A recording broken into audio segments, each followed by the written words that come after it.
In today's Leeds news, Rodrigo exit destination, Somerville price tag named, Valentin Castellanos a summer target, and Alex Grimaldo linked, as well as Willie Gnonto source on injury claim.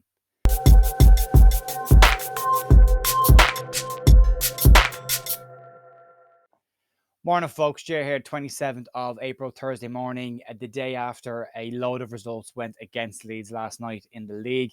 Nottingham Forest picking up a win against Brighton, which makes Leeds' task a little bit trickier in terms of trying to stay up. The game against Bournemouth this weekend will be a massive, massive game for Leeds. Hoping to see some bravery from our coach going into this game. A couple of public service announcements just to get out of the way before we get into the news. Firstly, the channel went way past 7,000 subscribers yesterday out of nowhere. And I just want to say a massive thank you to everyone who subscribed to the channel since I started this 8 months ago. It's been incredible. So I just want to say a huge thank you to everyone who's either liked the video, watched the video, disliked, commented, disagreed with me, agreed with me. Doesn't matter. I appreciate every single comment, every single like, and every single view. So thank you so much for everything that you've done to help me get to this stage, and I really, really appreciate it. The second one to go through is one that's closer to home for me, but I wanted to make everyone aware of the Navan Whites official supporters club for Leeds in Navan, County Meath in Ireland are having an evening with the Leeds United legends. John Giles and Paul Reaney will be in attendance. The night in question is on Thursday, the May 11th, and it's a 7:30 p.m. start. Tickets are €33. The details are on screen right now. Includes a photograph with the lads as well. It will be hosted in the New Grange Hotel in Navan as well, which is pretty easy to find. But again, all details are on the screen, and I'll share them out on my Twitter page later on if anyone wants more further details on that. But a really, really good opportunity to sit down and hear from Paul Reaney and John Giles and get a photograph taken with a Leeds legend. So that would be nice. Anyway, let's move on. Let's start off with the news today, and we'll start off with the Rodrigo exit destinations claim. And according to Italian news outlet Salernitana News, Rodrigo's exit destinations have been revealed. Rodrigo could leave Leeds if Leeds go down, and the destinations look likely to be the MLS or the Middle East. You would think if that is the case, the opportunity of staying with Leeds in the Championship, if Leeds do go down, would also be on the table as well, given that they're standard-wise pretty much comparable.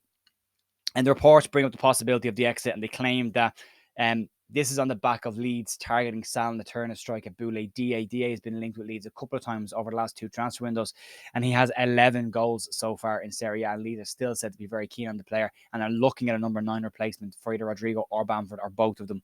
And the possibility that Rodrigo could head to the MLS or Middle East should Leeds get relegated to the Championship.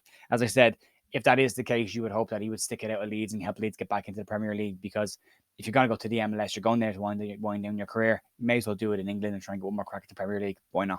It is all rumour as per usual, so pinch of salt and all that kind of stuff. So, right, moving on. Let's talk about Somerville's price tag. And according to Football Insider, Leeds have placed a £25 to £30 million price tag on Somerville's head. Had a really good breakout season for Leeds this year, fighting his way into the team after taking the number 10 shirt this year from Rafinha, and has had a really, really good season. He is a target of plenty of clubs across Europe as well. Newcastle United and Borussia Dortmund are said to be the 2 clubs that are most interested in bringing the player into their clubs next season. And as I said, Leeds are looking at 25 to 30 million should they go down.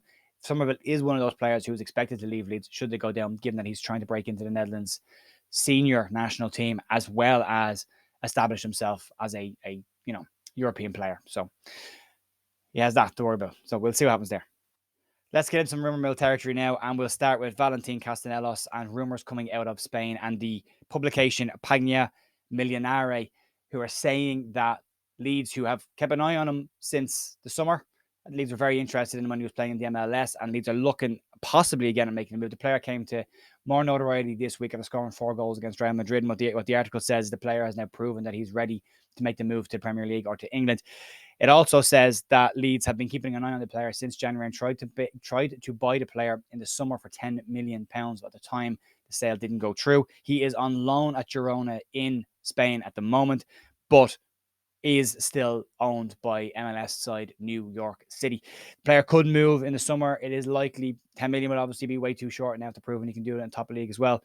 Although, one game doesn't make one swallow doesn't make a spring. So we'll have to wait and see on that. But again, that will all depend on where Leeds are next season. But Leeds are targeting a new number 9 going into next season. Hopefully still in the Premier League. Speaking of other positions, Leeds are looking to target the left back position, keeps coming up. And according to Calcio Mercato, Leeds are interested in Benfica left back Alex Grimaldo. Now, the interesting piece about this is Grimaldo's contract finishes up at the end of June this year, and he will be available on a free transfer. There is a ton of interest across many, many leagues. Leeds are one of the few that Calcio Mercato have said are interested in signing them. However, Sky Sports have gone one step further to say that Leeds are amongst a host of clubs, including Dortmund, Juventus, and several Italian clubs who are interested in bringing in Grimaldo. The former Barcelona player's contract does expire at the end of June, as I've said, and would be available as a free agent. He has got 48 appearances under his belt this year and has scored 5 goals in the process from a defensive position. So, strong attacking left back as well. We'll have to wait and see what happens. Again, that's just going to depend on where Leeds are and what division we're in again, isn't it? Unfortunately. And then moving on to the last story today, and this is, again, I'd say pinch of salt with this again because we don't really know everything about this, but according to sources that have told LUFC Fan Zone, and I would normally say take that with a pinch of salt. However, they have been previously proven to have sources within Elland Road. One of them linked back to Andre Radrizzani at one point as well. So what they are saying is a source has told them that Willy Gnonto is not injured and is 100% available. What they go on to say is that according to the source, he was 80% fit for the Liverpool game after picking up a small knock beforehand, but is 100% fit since then and has been available. The total quote, and this is what is said in full. Before the Liverpool game, Willie sustained a small injury. He was 80% fit for the Liverpool game and has been 100% available, full strength for every game after. It just begs the question of what's going on with Willie and why is he not playing. There's people asking, do Leeds owe money to Zurich if he plays X amount of games this season? Are they deliberately holding him back? It's likely that there's no point in doing that because Leeds will probably lose the player in the summer if he's not playing. He's not happy sitting on the bench, and he did an awful lot of work up and down the sideline trying to warm up consistently against Leicester the other night. So it's a tough one. It's a tricky one. You would hope to see a more expansive attacking side that Leeds put out against Bournemouth, and you would like to see, if Sinisterra is out, Summerville will probably come in, but you'd like to see Willie Gnonto thrown into number 10 position as well. Although after seeing the 4-4-2 at Bamford and Rodrigo, I'd like to see that again, but I'd like to see us sustain it this time and not drop to a 4-5-1 when we score a goal. So we'll have to wait and see what happens there. As always, folks, thanks for watching. If you like the channel, you can like and subscribe and all that, and keep supporting the channel, helping it grow. The more you like and subscribe, the more the channel gets pushed out to people who aren't aware of the channel and don't see it. So that helps the algorithm and helps push the channel around. So thank you as always for your support, and I'll see you tomorrow morning with some more Leeds news. See you then. Have a great day. Bye.